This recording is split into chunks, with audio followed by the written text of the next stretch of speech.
Bismillahirrahmanirrahim. Assalamualaikum warahmatullahi wabarakatuh. Alhamdulillah, alhamdulillahi ba'isir rusuli wal anbiya'i rahmatan linnasi bin nuril mubin.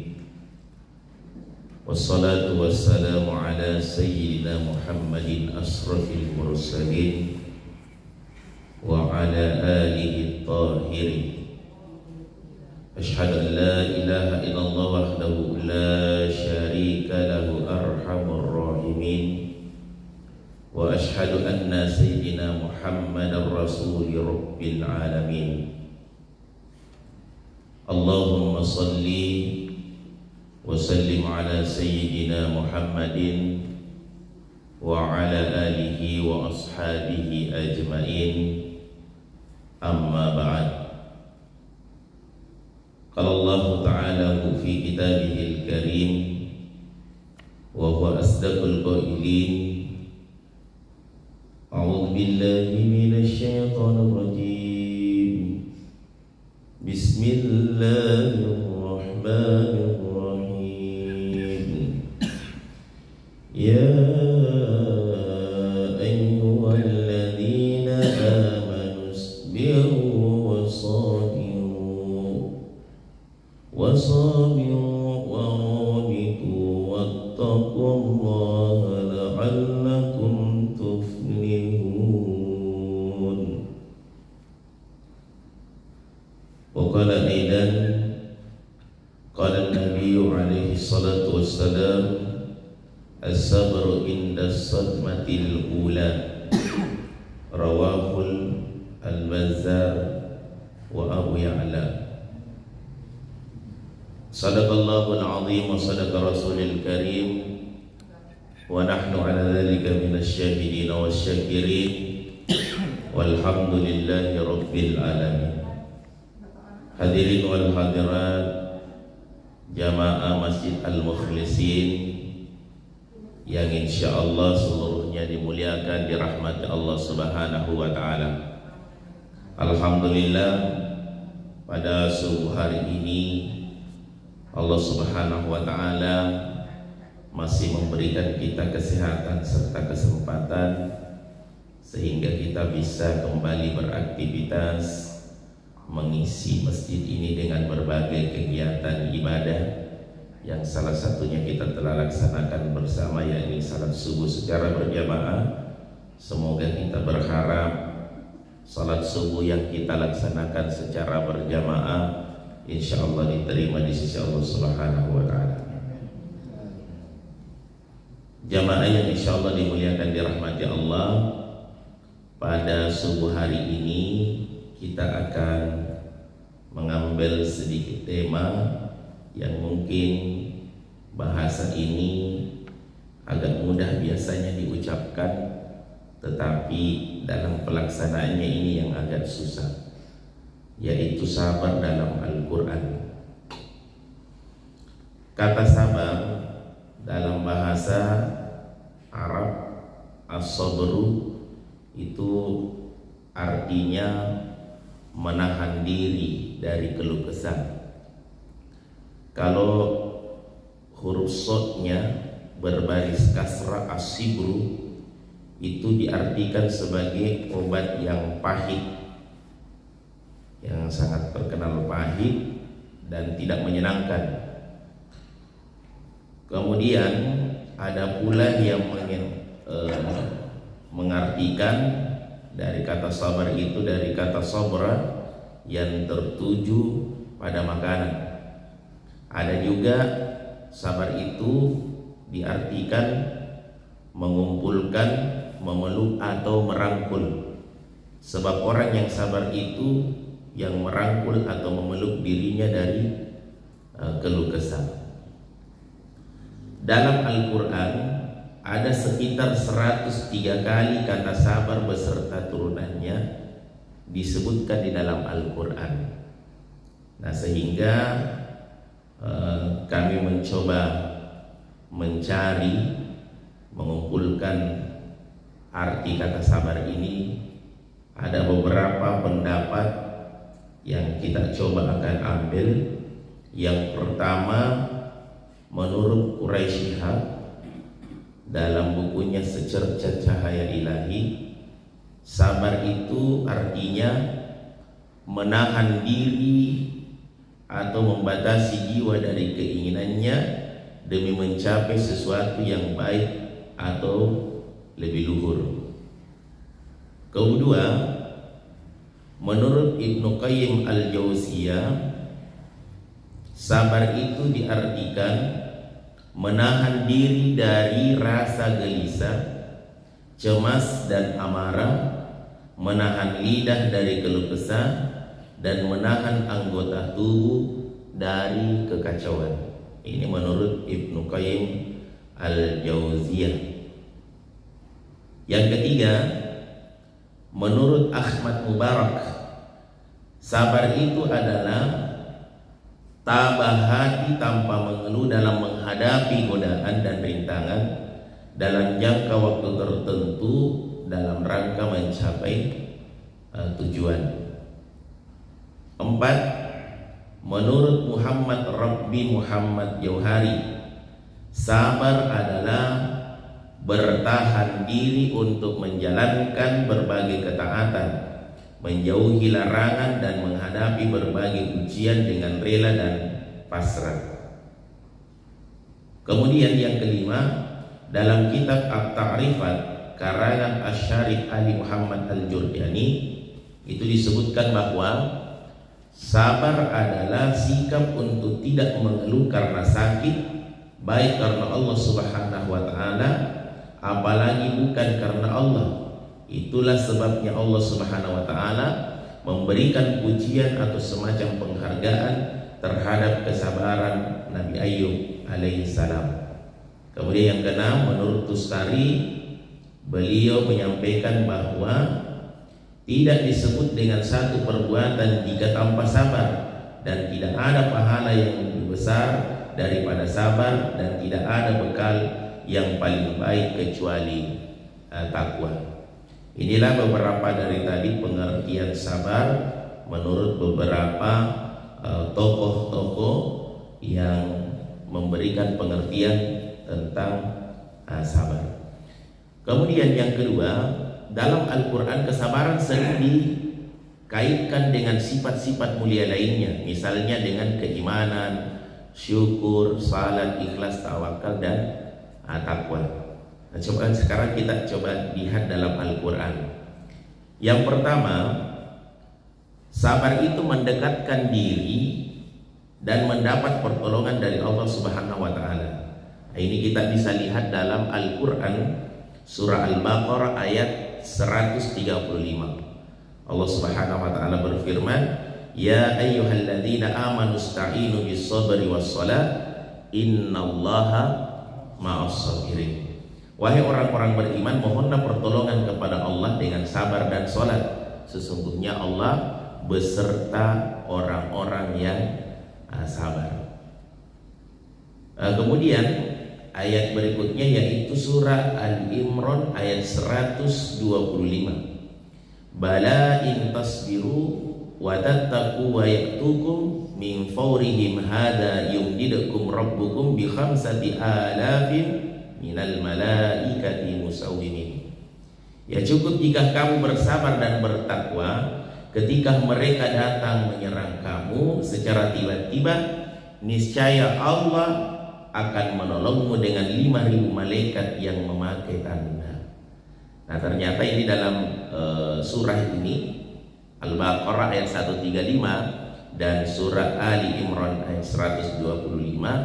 Di sini ternyata kata sabar ini berdampingan dengan kata yang pertama sabar dengan salat, yang kedua itu adalah sabar dan takwa. Nah, tapi tujuannya di sini adalah bagaimana dengan sabar ini mendekatkan diri kepada Allah dan mendapat pertolongan dari Allah. Ini yang pertama. Kemudian yang kedua, pahala yang sangat besar. Yang pertama kita bisa lihat dalam Quran surah As-Sumar ayat 10. Qul ya ibadilladzina amanu taqu rabbakum lilladzina ahsanu fi hadhihi dunya hasanah wa ardullahi wasi'ah innama yuwaffas sabirun ajrahum bighairi hisab. Katakanlah Nabi Muhammad, wahai hamba-hambaku yang beriman, bertakwalah kepada Tuhanmu. Orang-orang yang berbuat baik di dunia ini akan memperoleh kebaikan. Bumi Allah itu luas. Sesungguhnya hanya orang-orang yang bersabarlah yang disempurnakan pahalanya tanpa perhitungan. Itu yang kedua. Kemudian yang ketiga, pengampunan, keberuntungan dan rahmat dari Allah. Ini yang kami bacakan tadi di awal muqaddimah, itu surah Ali Imran ayat 200, ayat terakhir. Ya ayyuhalladzina amanu isbiru wa sabiru wa rabitu wattaqullaha la'allakum tuflihun. Wahai orang-orang beriman, bersabarlah kamu dan kuatkanlah kesabaranmu, dan tetaplah bersiap siaga dan bertakwalah kepada Allah agar kamu beruntung.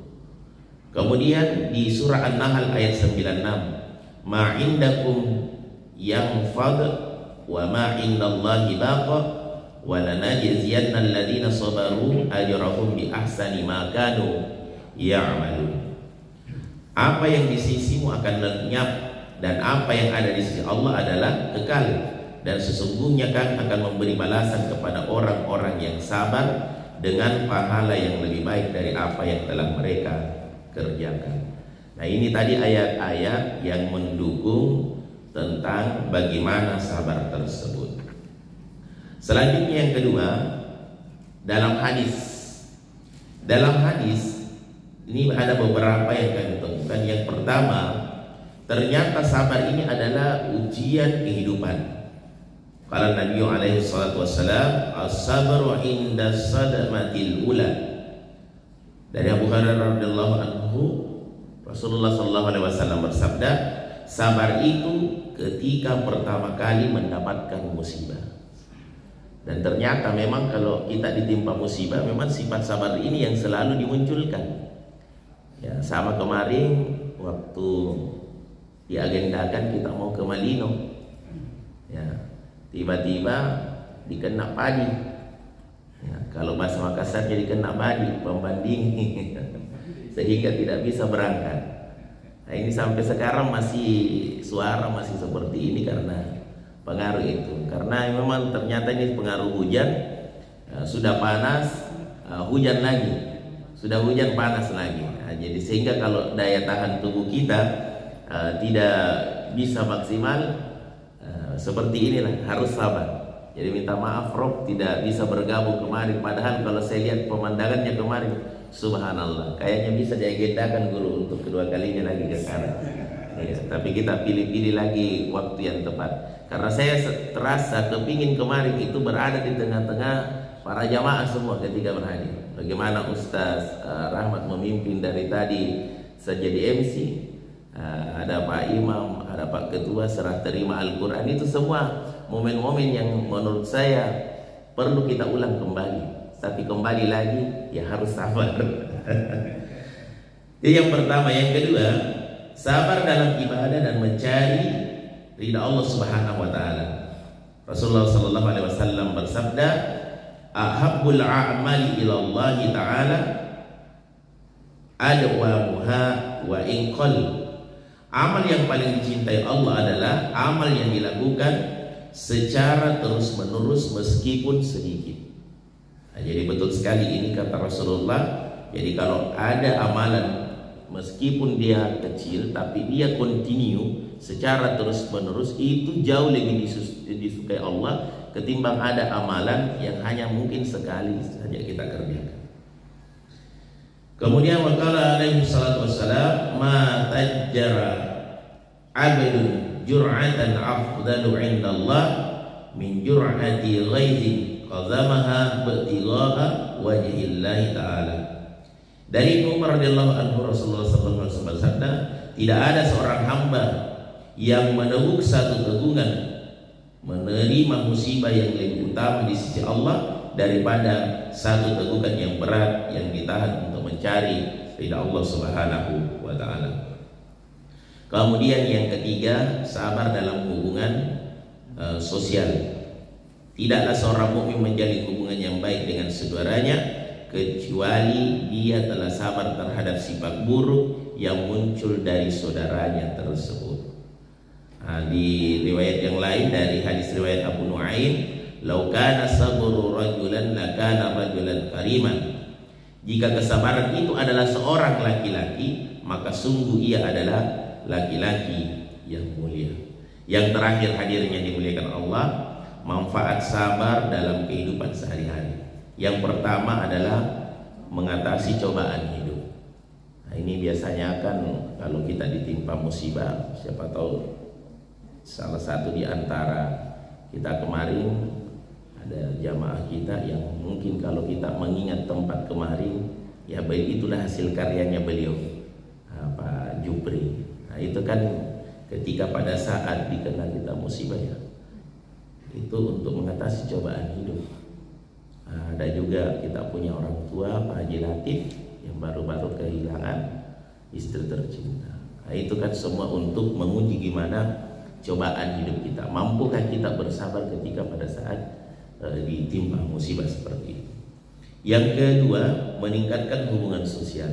Nah, tentu ini sebagaimana kita sebagai makhluk sosial, ketika pada saat mendapat cobaan dalam hidup, hubungan kepada sesama ini dibutuhkan untuk bagaimana bisa memberikan kekuatan kepada orang yang ditimpa musibah. Yang ketiga, ini lagi-lagi sekali lagi yang ketiga ini pengendalian diri. Di mana seorang yang ketika pada saat dia dapat cobaan hidup, kemudian dia tidak bisa mengendalikan dirinya, maka sifat sabar ini dipertanyakan. Itu sampai ada biasa kita dengarkan bahasa, itu sabar itu ada batasnya. Mungkin sudah berapa kali dizolimi sehingga mungkin masih sering berbuat seperti itu, sehingga kata-kata itu muncul. Sabar itu ada sabarnya, bro. Sehingga akhirnya tidak bisa dibendung, tidak bisa dikendalikan dirinya. Padahal salah satu manfaat kesabaran itu adalah mampu mengendalikan diri kita. Dan yang keempat adalah bagaimana sabar ini bisa memperbaiki diri kita menjadi lebih baik. Tentu dengan kesabaran yang kita miliki ini yang perlu kita jaga, apalagi sebentar lagi kita akan masuk di tahun politik. Kesabaran kita juga dibutuhkan. Bagaimana ketika pada saat meskipun baru masuk ke dalam, ya bagaimana bisa memilih pemimpin masa depan. Dan tidak lama lagi kesabaran juga akan diuji ketika masuk bulan suci Ramadan. Nah, saya kira ini saja yang bisa kami sampaikan hadirin yang dimuliakan Allah. Tentu dari kajian ini banyak materi-materi kami yang bisa jadi memunculkan pertanyaan dari hadirin semua yang hadir pada subuh hari ini. Demikian yang bisa kami sampaikan. Terima kasih atas segala kekurangan. Kebenaran dari Allah, salah khilaf dari penceramah pribadi. Akhirul kalam, Allahumma waffiq ila aqwamit thariq, fastabiqul khairat wal kalami wa ma yasturun. Assalamualaikum warahmatullahi wabarakatuh.